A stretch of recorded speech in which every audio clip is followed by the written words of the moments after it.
Ma belle-fille m'a négligé lors de ses noces, me substituant par son géniteur biologique, mais lorsqu'est survenu le moment de régler les factures, j'avais disparu de l'équation. Je partage l'existence de Sari depuis plus de 2 décennies. Lors de notre première rencontre, elle élevait seule une fillette de 5 printemps prénommée Emma. Cet enfant était d'une curiosité insatiable, avec des prunelles étincelantes et un rire contagieux qui illuminait l'atmosphère. La première fois que je l'ai aperçue, elle poursuivait un avion de papier dans un jardin public, agrippant fermement la paume de Sari. À cet instant précis, j'ai pressenti qu'elles incarneraient dans mon avenir. Dès l'origine, Sari n'a jamais dissimulé la réalité concernant son passé. Le père naturel d'Emma, Marc, s'était toujours montré peu fiable, prodiguant des promesses creuses et n'apparaissant que sporadiquement dans leur existence. Il téléphonait parfois pour un anniversaire, déposait quelques présents bon marché, puis s'évanouissait à nouveau. Chaque fois qu'il se manifestait, Emma jubilait sincèrement, bien que Sari s'efforçât de ne pas susciter de vaines espérances. Quand ma relation avec Sari s'est intensifiée, elle m'a immédiatement signifié qu'Emma demeurerait perpétuellement sa priorité absolue. Condition que j'ai acceptée sans réserve, ignorant alors à quel point je m'attacherais profondément à cette petite. Cela ne s'est pas produit instantanément, mais graduellement.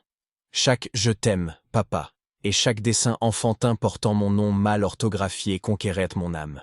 J'étais présent lorsqu'elle s'initiait au vélo après d'innombrables chutes et genoux écorchés, quand elle souffrait d'une température élevée au milieu de la nuit tandis que Sari cherchait le thermomètre. Je l'assistais pour mémoriser ses poèmes pour sa première représentation scolaire. Le jour du spectacle, tremblante en coulisses, elle scrutait l'assistance pour localiser mon regard, s'assurant de ma présence. Et j'y étais invariablement. Marc, quant à lui, demeurait une silhouette évanescente en arrière-plan, formulant de grandioses promesses comme « l'été prochain, nous irons contempler l'océan » ou « je t'offrirai une bicyclette », sans jamais concrétiser ses paroles. Emma versait inévitablement des larmes quand ses promesses s'évaporaient. Je la réconfortais, refusant qu'elle éprouve de la déception envers son père à cause de moi. Avec les années, notre lien s'est consolidé davantage. J'assistais aux réunions parentales, l'aidais à sélectionner sa tenue pour le bal de fin d'études, l'encourageais lors des compétitions sportives. Elle m'appelait papa. Et bien que nous ne partagions pas le même sang, je percevais la sincérité de ce mot. C'est pourquoi les événements ultérieurs ont fracassé mon cœur. Lorsqu'Emma a entamé ses études supérieures, je l'ai soutenue sans hésitation. J'ai financé la majeure partie de sa scolarité, ses manuels, et même le loyer de son modeste appartement. Cela représentait un fardeau financier considérable, mais je ne nourrissais aucun regret. Je souhaitais lui offrir des opportunités que je n'avais jamais connues personnellement.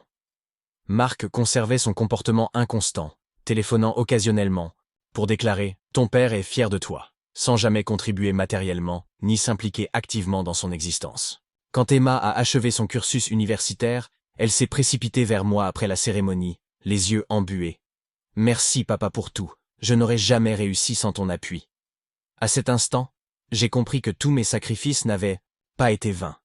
C'est pourquoi, lorsqu'elle a annoncé ses fiançailles avec Andrew, j'éprouvais une joie authentique. J'imaginais l'escorter jusqu'à l'hôtel, un moment emblématique reflétant notre parcours commun. Je n'ai jamais verbalisé cette pensée, mais j'estimais que cet honneur me revenait légitimement, ayant accompagné chaque étape cruciale de sa vie. Les semaines précédant les épousailles débordaient d'excitation. Emma évoquait sa robe, les arrangements floraux, la musique. Comme de coutume, je lui prodiguais mon soutien, finançant une portion du banquet, contribuant à l'acquisition de sa robe et couvrant certaines dépenses additionnelles. Je n'espérais aucune contrepartie, hormis la reconnaissance de mon rôle primordial dans son existence. Puis le carton d'invitation est arrivé. Je l'ai déplié avec un sourire, m'attendant à découvrir mon nom à une place privilégiée. Au lieu de cela, figurait simplement une liste formelle de convives. Mon nom n'apparaissait dans aucune fonction significative. Plus douloureux encore, Emma avait désigné Marc pour la conduire à l'hôtel. Initialement, j'ai soupçonné une méprise. Mais lorsque je l'ai interrogé à ce sujet, sa réponse m'a frappé tel un coup au plexus. Je ne possède qu'un unique père biologique. J'ai toujours caressé le rêve de lui offrir ce moment. Je ne peux traduire mes sentiments d'alors. Des années d'affection, de dévouement et d'attention balayées instantanément. Le plus pénible n'était même pas son choix, mais l'aisance avec laquelle elle l'avait formulé, comme si l'idée de me choisir n'avait jamais effleuré son esprit. La journée de son mariage s'est transformée en l'une des plus humiliantes de mon existence. Je suis arrivé précocement, vêtu d'un costume confectionné spécialement pour l'occasion, me suis installé parmi les invités et ai observé silencieusement. Marc accompagnait Emma jusqu'à l'hôtel, tous les regards rivés sur eux. Durant les toasts, j'ai patienté, espérant qu'une personne au moins me mentionnerait, mais nul n'a prononcé un mot à mon sujet. J'étais devenu invisible. Quelque chose s'est brisé en moi ce jour-là, une fraction de mon être qui avait toujours été disposée à se sacrifier pour autrui, s'est simplement éteinte. Je l'ignorais encore, mais cet instant marquait le commencement de bouleversements qui transformeraient tout. L'image d'Emma au bras de Marc demeure gravée indélébilement dans ma mémoire. Elle resplendissait de beauté, comme il sied à une mariée, mais je la contemplais non avec allégresse, mais avec affliction. À cet instant précis, j'ai saisi que pour elle, j'étais interchangeable. Une semaine après les noces, Emma et Andrew se sont envolés pour une lune de miel somptueuse dans un complexe luxueux au bord de l'océan, jouissant de panoramas magnifiques et d'un service impeccable. Je n'ai posé aucune question, trop meurtrie, pour évoquer ce qui avait définitivement fracturé notre relation.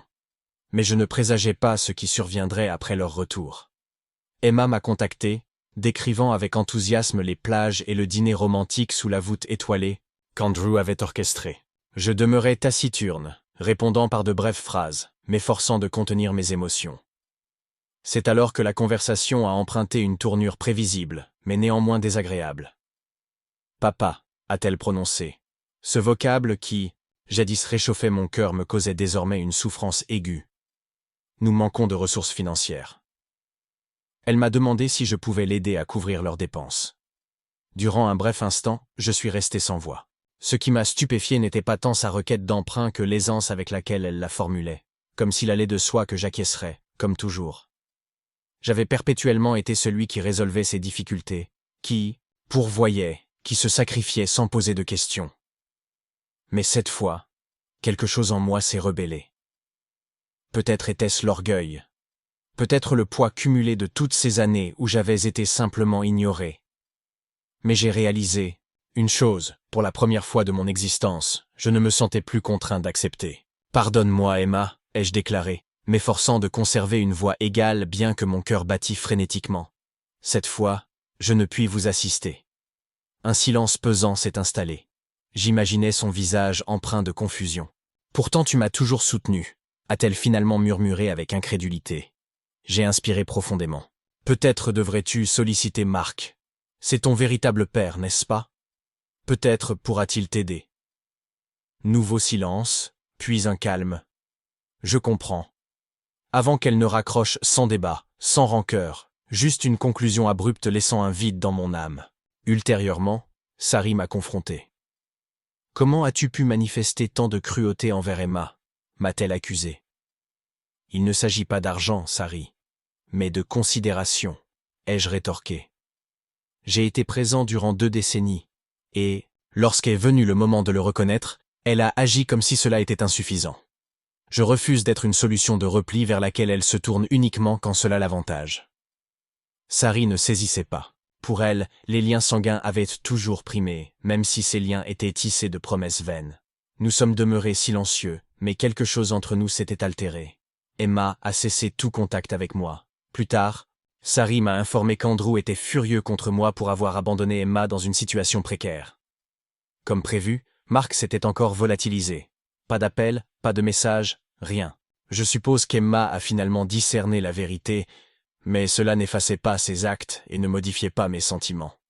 Cette nuit-là, assis solitairement dans notre chambre, me remémorant son sourire chaque fois qu'elle m'appelait « papa », j'ai pris conscience d'une chose.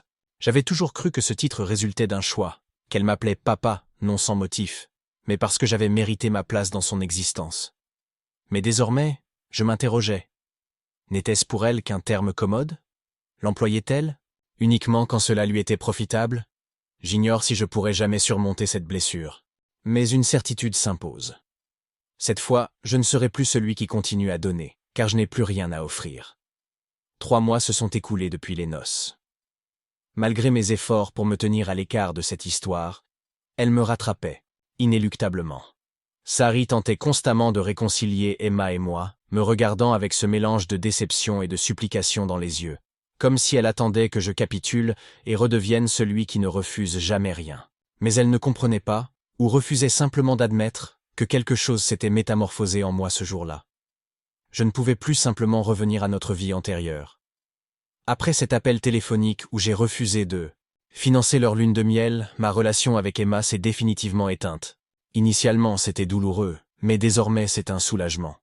Plus d'appels juste pour bavarder, dissimulant des demandes pécuniaires. Mais ce qui m'a véritablement surpris, c'est la rapidité avec laquelle les difficultés ont surgi dans son mariage. Naturellement, Sari maintenait un contact permanent avec Emma et, un soir au dîner, a mentionné négligemment que Emma et Andrew traversent des difficultés financières. Elle a poussé un profond soupir. Andrew a perdu son emploi et maintenant ils ne peuvent honorer leur loyer. J'ai poursuivi mon repas calmement, comprenant parfaitement où cette conversation nous menait. Je pense que nous devrions les secourir, insistait Sari. Après tout, c'est notre enfant. J'ai déposé ma fourchette, inspiré profondément, et répondu paisiblement. Je ne suis plus son père, Sari. Selon Emma, ce rôle appartient à Mark. Donc si elle requiert de l'aide, qu'elle s'adresse à lui. Sari m'a dévisagé comme si je venais de proférer quelque chose de monstrueux. Comment peux-tu te montrer si glacial, a-t-elle sifflé. Elle a toujours compté sur toi, tu ne peux simplement lui tourner le dos maintenant. J'ai esquissé un sourire amer. Glacial, ai-je répété. Glacial. C'est quand on efface quelqu'un de son existence au moment même où l'on devrait le reconnaître, car c'est exactement ainsi que je me suis senti lors de son mariage. Glacé et invisible, comme si les 20 années que j'avais passées auprès d'elle n'avaient jamais existé. Si Mark est son père dans les moments heureux, ai-je poursuivi, qu'il soit également son père dans les périodes difficiles. La conversation s'est achevée là. Sari s'est brusquement levée, a saisi son assiette et est sortie en silence. Cette nuit-là, nous avons dormi dos à dos.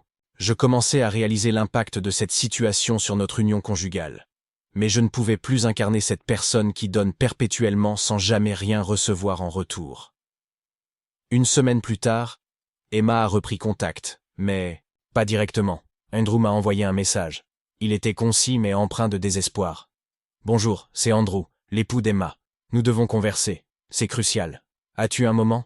Je n'ai pas répondu immédiatement, laissant simplement le message lu comme un rappel de l'ampleur des changements survenus. Je l'ai relu maintes fois, sachant pertinemment de quoi il s'agirait. D'argent, toujours d'argent. Finalement, j'ai décidé de le rencontrer. Je n'avais rien à perdre. Nous nous sommes retrouvés dans un café local. Andrew patientait déjà, tapotant nerveusement du pied sur le sol et fixant une tasse de café intacte. Je me suis assis silencieusement face à lui, lui accordant l'opportunité de parler en premier. « Merci d'être venu », a-t-il finalement articulé, mais sans sincérité dans sa voix. C'était davantage une politesse contrainte. « Je sais que les relations entre toi et Emma sont tendues, mais nous traversons actuellement une période ardue, et nous avons pensé que peut-être tu pourrais nous aider. » Et voilà. L'inévitable requête. J'ai conservé une expression impassible. « De quoi avez-vous besoin ?» ai-je demandé, bien que connaissant déjà la réponse. Andrew a soupiré, baissant les yeux vers son café comme s'il espérait y déceler les mots adéquats. Nous rencontrons des problèmes financiers depuis la lune de miel. J'ai récemment perdu mon emploi et maintenant nous accumulons des arriérés de loyer. Si nous ne réglons pas d'ici 2 semaines, nous serons expulsés. J'ai acquiescé, laissant ses paroles s'imprégner, puis poser l'unique question à laquelle il ne s'attendait manifestement pas. Avez-vous sollicité Mark ? Andrew a relevé vers moi un regard perplexe. Mark ? Non, nous n'avons pas été en contact avec lui. Emma pensait que... Eh bien, que tu pourrais nous assister. Tu as toujours été présent. J'ai esquissé un sourire, mais ce n'était pas une expression chaleureuse. C'était un rictus amer, ironique. Exactement, ai-je déclaré en me penchant vers l'avant. Et pourtant, quand elle a eu le choix, elle a préféré Mark. Je me suis adossé, les contemplé et ai calmement énoncé « Donc non, Andrew. Cette fois, je ne vous aiderai pas. Peut-être est-il temps que Mark assume enfin ses responsabilités. » Il a tenté de protester, évoquant l'imminence de leur expulsion. J'ai levé la main pour l'interrompre. « La discussion est close, » ai-je affirmé fermement. « Je vous souhaite, à tous deux bonne fortune, mais je ne peux plus résoudre vos problèmes. » Je me suis levé, le laissant seul avec son café refroidi et sa frustration. À mon retour au domicile, Sari m'attendait déjà, comme si elle pressentait l'issue de notre entrevue. Je n'ai pas fourni de détails, c'était superflu. Elle avait compris que j'avais refusé d'aider. Sari demeurait mécontente, mais au moins elle avait cessé d'exercer une pression sur moi. Pourtant, quelque chose me soufflait que ce n'était pas terminé. Quand un château s'effondre, il subsiste toujours des décombres. 6 mois se sont écoulés depuis le mariage. Honnêtement, ces mois se sont révélés étonnamment libérateurs. Je suis resté inébranlable dans ma décision de ne pas m'immiscer dans les difficultés d'Emma et Andrew, même si cela impliquait de supporter le mécontentement constant de Sari. Je le discernais dans son regard. Elle ne m'avait toujours pas pardonné ce qu'elle considérait comme une trahison. Peu importait le nombre de fois où j'expliquais que ce n'était pas une question d'argent mais de respect, elle ne comprenait pas, ou refusait simplement de comprendre. Mais la distance entre Emma et moi avait engendré un soulagement inattendu. Pour la première fois depuis de nombreuses années, je me sentais libéré du fardeau de responsabilité que j'avais toujours dû porter. J'ai recommencé à m'accorder du temps, à pratiquer des loisirs comme la menuiserie, à fréquenter davantage mes amis, des choses longtemps négligées qui redevenaient importantes pour moi. Initialement, j'éprouvais de la culpabilité à m'octroyer cet espace. Mais je comprends désormais que c'était nécessaire. Toutefois, le drame n'était pas achevé. Il y a quelques semaines, Sari m'a informé qu'Emma et Andrew avaient finalement été expulsés. Ils n'avaient pas réussi à rassembler la somme requise, et la patience de leur propriétaire avait atteint ses limites. Ils résidaient maintenant chez la mère d'Andrew, dans un appartement exigu à peine suffisant pour 2 personnes, sans parler d'un couple marié. Sari était furieuse. « Cela ne serait pas survenu si tu les avais aidés », a-t-elle déclaré, sa voix portant cette intonation accusatrice que je connaissais désormais si bien. Je n'ai pas répliqué. Quoi que je dise, aux yeux de Sari, je serais toujours le malfaiteur si quelque malheur frappait la vie d'Emma. Mais ce qu'elle ne réalise pas, c'est qu'au fond de moi, je sais que j'ai agi correctement. Emma a choisi, elle-même, de s'éloigner de moi, et maintenant elle affronte les conséquences de ses décisions.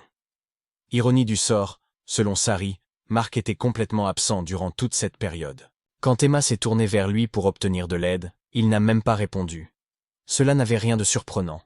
Il avait toujours été ainsi. Mais je me demandais, après tout ce qu'Emma avait fait pour le placer sur un piédestal, s'il n'était pas là quand elle avait véritablement besoin de lui. Il y a quelques jours, pendant que Sari préparait le dîner, elle m'a révélé quelque chose qui m'a presque fait éclater de rire. Emma dit que Mark a promis de l'aider à trouver un nouveau logement, a-t-elle annoncé. Mais il n'a encore rien entrepris. Il prétend attendre que sa situation financière se stabilise. J'ai haussé un sourcil, la regardant avec incrédulité. Et Emma le croit encore? Après toute une existence de promesses vaines, elle y croit toujours? J'ai posé cette question sans malveillance, plutôt avec une curiosité authentique. Sari a soupiré et m'a contemplé tristement. C'est son père, a-t-elle murmuré doucement, comme si cela expliquait tout. Cette conversation est demeurée ancrée dans mon esprit. Durant des années, j'avais tenté de combler le vide que Mark avait laissé dans l'existence d'Emma. Mais désormais, je m'interrogeais sur la vanité possible de cette entreprise. Peut-être que pour elle, le lien biologique avait toujours primé sur les actes. Peut-être que je n'avais jamais rivalisé avec la présence de Mark, mais simplement avec le fait même de son existence. Il y a une semaine, Emma m'a recontacté. Étonnamment, il ne s'agissait pas d'argent. Elle m'a envoyé un message sollicitant une rencontre, exprimant son désir de dialoguer. J'ai longuement hésité avant de répondre, mais finalement la curiosité l'a emporté. Nous nous sommes retrouvés dans le parc où nous nous rendions fréquemment quand elle était enfant. Emma était déjà assise sur un banc, tripotant nerveusement ses doigts, lorsque je me suis approché. Elle s'est levée, et m'a timidement étreint. L'accolade manquait de sincérité, mais par courtoisie, je l'ai acceptée. Durant quelques minutes, nous sommes restés assis dans un silence embarrassé, puis Emma a commencé à parler, mais pas de la raison pour laquelle elle m'avait convié ici. Elle a plutôt entrepris de raconter combien la vie était pénible, chez la mère d'Andrew, les tensions dans son mariage, à quel point elle regrettait son propre. Je l'écoutais en silence, lui donnant l'opportunité de s'exprimer. Intérieurement, j'éprouvais un tourbillon d'émotions. Méfiance, tristesse et peut-être une lueur d'espoir. Emma a inspiré profondément et a ajouté « Je voulais simplement te dire que je regrette comment tout s'est déroulé. Je n'ai jamais souhaité que tu te sentes exclu. » J'ai répondu calmement mais fermement. Pourtant, tu m'as fait ressentir exactement cela. Et ce n'est pas uniquement le mariage, Emma. Chaque fois que tu as ignoré tout ce que j'ai accompli pour toi, chaque fois que tu as choisi de voir en Mark quelqu'un qu'il n'a jamais été, je me suis senti rejeté. Emma a baissé la tête, visiblement affectée par mes paroles. Notre conversation s'est rapidement terminée. Elle a exprimé l'espoir qu'avec le temps, nous pourrions reconstruire notre relation. Une année s'est écoulée depuis le mariage, et ma relation avec Sari s'est détériorée bien plus que je ne l'aurais imaginé. Ce qui avait débuté comme une distance émotionnelle s'est transformé en une absence totale de respect. Depuis le mariage d'Emma, aucune intimité n'existait entre Sari et moi. Dans ce vide est apparue Sophie, la meilleure amie de Sari. Elle avait toujours été présente, mais après le mariage, quelque chose a changé. Sophie était la seule personne qui m'écoutait réellement. Elle m'a dit ce que personne d'autre ne me disait, que j'avais raison, que mes sentiments étaient importants, que j'avais été traité injustement. Un soir, après une longue discussion, Sophie a pris ma main et prononcé des paroles qui m'ont stupéfié. « Tu mérites d'être heureux, ne laisse personne te dire le contraire. » L'instant suivant, je l'embrassai et elle n'a pas reculé. Cette nuit-là, je ne suis pas rentré. Pour la première fois depuis longtemps, je me sentais compris. Je savais que mon comportement était répréhensible, mais Sophie est devenue mon refuge. Sari a fini par découvrir la vérité. Sa réaction a été encore plus véhémente que je ne l'anticipais. « Qu'est-ce que cela signifie ?» s'est-elle exclamée. « J'ai remarqué ton changement. Dis la vérité. » J'ai lâché. Sophie et moi, nous étions ensemble. Elle était présente quand personne d'autre ne l'était. Le visage de Sari s'est déformé sous le choc, rapidement remplacé par la rage. Emma est entrée dans la pièce, sa voix empreinte d'un mépris glacial. « Je pensais que tu valais mieux que ça, mais tu ne t'es jamais soucié de nous, si n'est-ce pas? J'ai déménagé dans un petit appartement. Le divorce a été éprouvant, mais la véritable souffrance résidait dans la prise de conscience que la vie que j'avais construite avait disparu. Durant toute cette période, Sophie est restée à mes côtés. Quelques mois plus tard, j'ai reçu un message d'Emma. « Papa, je sais que je t'ai blessé. Je sais que je t'ai déçu, mais tu seras toujours mon père. Pardonne-moi. Je comprends que rien ne sera plus comme avant, mais je t'aimerai toujours. » Je n'ai pas répondu immédiatement. 2 années se sont écoulées, et tout cela semble, désormais, une tempête lointaine, mais les cicatrices demeurent. Peut-être qu'un jour je trouverai la paix, mais pour l'instant, je continue simplement d'avancer, indépendamment de ce que j'ai laissé derrière moi.